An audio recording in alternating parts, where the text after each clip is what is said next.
നമസ്കാരം. രാജ്യത്തെയും അതുപോലെ തന്നെ സംസ്ഥാനത്തെയും എല്ലാ സ്കൂൾ വിദ്യാർത്ഥികളും അവരുടെ മാതാപിതാക്കളും നിർബന്ധമായിട്ടും ഈ വാർത്ത പൂർണ്ണമായി ശ്രദ്ധിക്കണം. കേന്ദ്ര സർക്കാരിന്റെ ഭാഗത്തു നിന്ന് നിങ്ങളെല്ലാവരും ശ്രദ്ധിച്ചിരിക്കേണ്ട ഏറ്റവും പ്രധാനപ്പെട്ട ഒരു അറിയിപ്പാണ് ഇപ്പോൾ പുറത്തു വന്നിരിക്കുന്നത്. അതായത് എല്ലാ വിദ്യാർത്ഥികൾക്കും ആധാർ കാർഡിന് സമാനമായിട്ടുള്ള പുതിയ ID കാർഡ് ഇപ്പോൾ രാജ്യത്ത് വരികയാണ്. ആധാർ അല്ല, ഇനി ആഭാർ ആയിരിക്കും എല്ലാ വിദ്യാർത്ഥികൾക്കും വരിക. എന്താണ് ആഭാർ? വിദ്യാർത്ഥികൾക്കും അതുപോലെ തന്നെ പഠന സ്ഥാപനങ്ങൾക്കും അതിന്റെ പ്രത്യാഘാതങ്ങൾ എന്തൊക്കെയാണ്? വിദ്യാർത്ഥികൾക്കുള്ള ID ആയിട്ടുള്ള ആധാറിന്റെ ഉദ്ദേശം എന്താണ്? എന്തിനാണ് ആധാർ നടപ്പാക്കുന്നത്?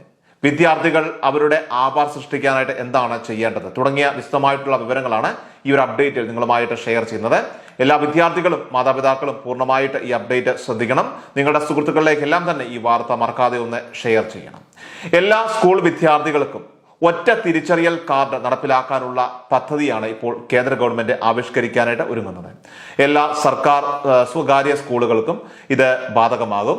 ദേശീയ വിദ്യാഭ്യാസ നയത്തിന്റെ ഭാഗമായിട്ട് ഒരു രാജ്യം ഒരു വിദ്യാർത്ഥി ID എന്ന പദ്ധതിയാണ് ഇത്തരത്തിൽ നടപ്പിലാക്കുക.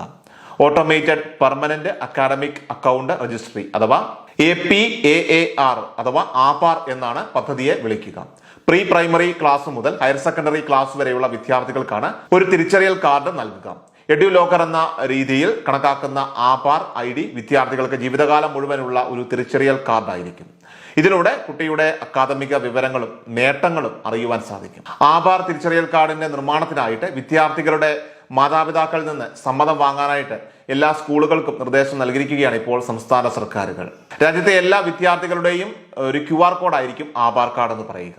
അവരുടെ എല്ലാ കഴിവുകളെയും നേട്ടങ്ങളെയും കുറിച്ചുള്ള വിവരങ്ങൾ ഇവിടെ ലഭിക്കുമെന്ന് all India council for technical education chairman TG Seetharaman പറഞ്ഞിരിക്കുകയാണ്. ആധാർ കാർഡുമായി ബന്ധപ്പെട്ട് ചർച്ച നടത്തുവാൻ മാതാപിതാക്കളെയും അധ്യാപകരെയും പങ്കെടുപ്പിച്ചുകൊണ്ട് യോഗം നടത്താനും സംസ്ഥാന വിദ്യാഭ്യാസ വകുപ്പുകൾ വിദ്യാഭ്യാസ സ്ഥാപനങ്ങൾക്ക് നിർദ്ദേശം നൽകിയിട്ടുണ്ട്.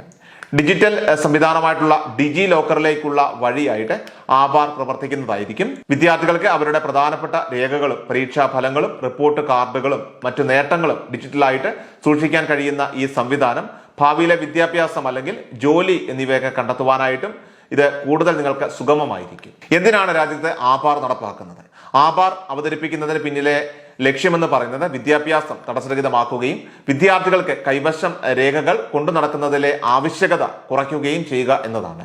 അതായത് ദേശീയ വിദ്യാഭ്യാസ നയം 2020 ഭാഗമായിട്ടാണ് വിദ്യാഭ്യാസ മന്ത്രാലയം ഈ ഒരു സംരംഭം ആരംഭിച്ചത്. വിദ്യാഭ്യാസ സ്ഥാപനങ്ങൾക്ക് ഒരൊറ്റ വിശ്വസനീയമായിട്ടുള്ള റെഫറൻസ് നൽകിക്കൊണ്ട് കൃത്രിമവും അതുപോലെ ഡ്യൂപ്ലിക്കേറ്റ് വിദ്യാഭ്യാസ സർട്ടിഫിക്കറ്റുകളും കുറയ്ക്കാനും ആധാർ ലക്ഷ്യമിടുന്നു. മാത്രമല്ല ആധികാരികത ഉറപ്പാക്കിക്കൊണ്ട് സർട്ടിഫിക്കറ്റുകൾ നൽകുന്ന ഫസ്റ്റ് പാർട്ടി സ്രോതസ്സുകളെ മാത്രമേ സിസ്റ്റത്തിലേക്ക് ക്രെഡിറ്റുകൾ നിക്ഷേപിക്കുവാനായിട്ട് അല്ലെങ്കിൽ പോയിന്റുകൾ അല്ലെങ്കിൽ മാർക്കുകൾ നിക്ഷേപിക്കുവാനായിട്ട് അനുവദിക്കുകയുള്ളൂ. ഓരോ വ്യക്തിക്കും ഒരു യുണീക്ക് ആധാർ ID ഉണ്ടായിരിക്കുന്നതായിരിക്കും. അത് അക്കാദമിക ബാങ്ക് ക്രെഡിറ്റുമായിട്ട് അല്ലെങ്കിൽ മാർക്കുമായിട്ട് ലിങ്ക് ചെയ്യുന്നതായിരിക്കും. വിദ്യാർത്ഥികൾ അവരുടെ പഠന യാത്രയിൽ ഉടനീളം നേടിയ ക്രെഡിറ്റുകളുടെ അല്ലെങ്കിൽ മാർക്കുകളുടെയൊക്കെ വിശദ വിവരങ്ങൾ ഉൾക്കൊള്ളുന്ന ഒരു ഡിജിറ്റൽ സ്റ്റോർ ഹൗസ് ആയിരിക്കും ഈ ഒരു ആധാർ എന്ന് പറയുക. ആധാർ ID ഉപയോഗിച്ചുകൊണ്ട് വിദ്യാർത്ഥികൾക്ക് അവരുടെ എല്ലാ സർട്ടിഫിക്കറ്റുകളും അതുപോലെ തന്നെ മാർക്ക് ലിസ്റ്റുകളും ക്രെഡിറ്റുകളും എല്ലാം തന്നെ സൂക്ഷിച്ചു വയ്ക്കുവാൻ സാധിക്കുകയും ചെയ്യും. അവർ ഔപചാരിക വിദ്യാഭ്യാസത്തിൽ നിന്നോ അല്ലെങ്കിൽ അനൗപചാരിക വിദ്യാഭ്യാസത്തിൽ നിന്നോ വരുന്നവരായാലും ഒരു വിദ്യാർത്ഥി ഒരു കോഴ്സ് പൂർത്തിയാക്കുകയോ ഏതെങ്കിലും ഒരു നേട്ടങ്ങൾ കൈവരിക്കുകയോ ഒക്കെ ചെയ്യുമ്പോൾ അത് ഡിജിറ്റലായിട്ട് സാക്ഷ്യപ്പെടുത്തുകയും അംഗീകൃത സ്ഥാപനങ്ങൾ അതത് വിദ്യാർത്ഥികളുടെ അക്കൗണ്ടിൽ അല്ലെങ്കിൽ ഈ ഒരു ആധാർ അക്കൗണ്ടിൽ സുരക്ഷിതമായിട്ട് സൂക്ഷിക്കുകയും ചെയ്യുകയാണ് ഇതിലൂടെ ലക്ഷ്യമിടുന്നത്. വിദ്യാർത്ഥി സ്കൂൾ മാറുകയാണെങ്കിൽ പോലും സംസ്ഥാനത്തിനകത്തോ അല്ലെങ്കിൽ മറ്റൊരു സംസ്ഥാനത്തോ ആകട്ടെ ആധാർ ID പങ്കിട്ടുകൊണ്ട് തന്നെ അക്കാദമിക വിവരങ്ങൾ പ്രത്യേകിച്ച് വിദ്യാർത്ഥിയുടെ എല്ലാ ഡാറ്റയും പുതിയ സ്കൂളുകളിലേക്ക് മാറ്റപ്പെടുന്നതായിരിക്കും. അതിനായിട്ട് അച്ചടിച്ച രേഖകളോ അല്ലെങ്കിൽ ട്രാൻസ്ഫർ സർട്ടിഫിക്കറ്റുകളോ നൽകേണ്ടതായിട്ടില്ല. ആധാറിനായിട്ട് സൈൻ ഇൻ ചെയ്യുന്നതിനായിട്ട് വിദ്യാർത്ഥികൾ പേര്, വയസ്സ്, ജനനത്തീയതി അല്ലെങ്കിൽ ലിംഗഭേദം, ഇനി അതുപോലെ തന്നെ ഫോട്ടോ എന്നിവ പോലുള്ള അടിസ്ഥാനമായിട്ടുള്ള വിവരങ്ങൾ നൽകേണ്ടതായിട്ട് വരും. ഈ വിവരങ്ങൾ അവരുടെ ആധാർ നമ്പർ ഉപയോഗിച്ച് പരിശോധിക്കുകയും പേരും ജനനത്തീയതിയും പൊരുത്തപ്പെടുന്നതിന് വെരിഫിക്കേഷനായിട്ട് മാത്രമാണ് ആധാർ നമ്പർ ഉപയോഗിക്കുന്നതെന്നും നിങ്ങൾ എല്ലാവരും തന്നെ അറിഞ്ഞിരിക്കേണ്ട ഒരു പ്രധാനപ്പെട്ട അറിയിപ്പാണ്. ഇനി അതുപോലെ രജിസ്ട്രേഷൻ സമയത്ത് ആധാർ ഈ വിശദാംശങ്ങൾ മറ്റാരുമായിട്ട് ഉപയോഗിക്കുകയോ അല്ലെങ്കിൽ പങ്കിടുകയോ ചെയ്യില്ല എന്നുള്ള അറിയിപ്പ് കൂടി കേന്ദ്ര ഗവൺമെന്റ് പങ്കുവച്ചിട്ടുണ്ട്. ആധാറിനെ കുറിച്ചുള്ള ആശങ്കകൾ ഉയർന്നു വരുന്നുണ്ട്. പ്രധാനമായിട്ടും രക്ഷിതാക്കൾക്കും വിദ്യാർത്ഥികൾക്കും അവരുടെ ആധാർ വിവരങ്ങൾ പങ്കുവെക്കുന്നതിൽ നിരവധി ആശങ്കകളുണ്ട്. കാരണം തങ്ങളുടെ സ്വകാര്യ വിവരങ്ങൾ പുറത്തു നിന്നുള്ളവർക്ക് ചോർത്തി കിട്ടുമെന്ന ഒരു ആശങ്കയാണ് എല്ലാവരിലും ഉടലെടുത്തിരിക്കുന്നത്.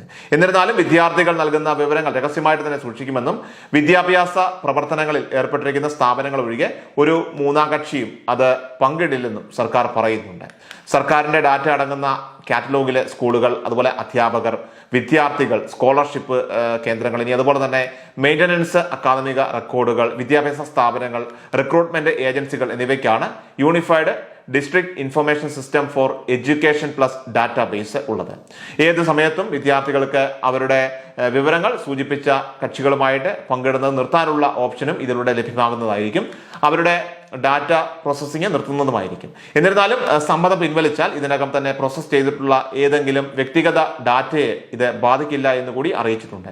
വരും ദിവസങ്ങളിൽ ആധാറുമായി ബന്ധപ്പെട്ടുള്ള കൃത്യമായിട്ടുള്ള സൂചനകൾ പുറത്തു വരുന്നതായിരിക്കും. എല്ലാവരിലേക്കും നിങ്ങൾ ഈ വാർത്ത മറക്കാതെ ഒന്ന് ഷെയർ ചെയ്യുക. കൃഷൽ മീഡിയ എല്ലാ ദിവസവും വാർത്തകളും അറിയിപ്പുകളും ലഭിക്കുന്നതിനായി ചാനൽ സബ്സ്ക്രൈബ് ചെയ്യുക. വീഡിയോയുടെ നോട്ടിഫിക്കേഷൻ ഉടൻ ലഭിക്കുന്നതിനായി ബെല്ലൈക്കൺ അമർത്തുക.